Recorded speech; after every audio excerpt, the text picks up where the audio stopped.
रुकना हम सामा खेलै छी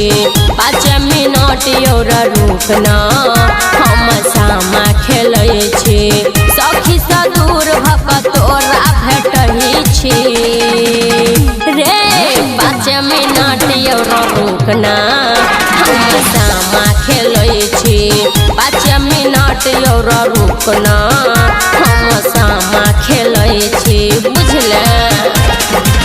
5 मिनट और रुकना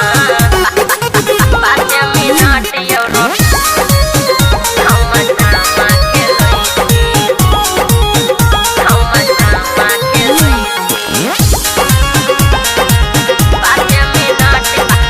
5 मिनट हम सामा खेलै छी झूठो के छौरी करबै छै इंतजार गे विश्वास कर जदि करै छै प्यार रे बहुत प्यार करे छै यानो अबै छी जानू गे झूठो के छौरी करबै छै इंतजार गे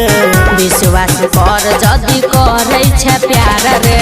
घर जेबै त आब बाऊ खिसिएतै घर जेबै त आब बाऊ खिसिएतै तोरे चक्कर में आब मच्छर मारै छी 5 मिनट और रुकना हम सामा खेलै छी 5 मिनट और रुकना हम सामा खेलै छी रुकना रे बाबा गे बहुत मच्छर कटल गे यार जल्दी 5 मिनट और रुकना 5 मिनट और हम सामा खेलै छी हम सामा खेलै छी 5 मिनट हम सामा खेलै छी आई के बाद नहीं एबो छोरी मिले संतोष हाले रुकना प्यार के रस पी ले में जल्दी अरे हमरा चल हमर दीदियो हाय आई के बाद नहीं एबो छोरी मिले पिया मडी मनीर रुकना प्यार के रस पी ले राजीव संगम जितेंद्र कहै छौ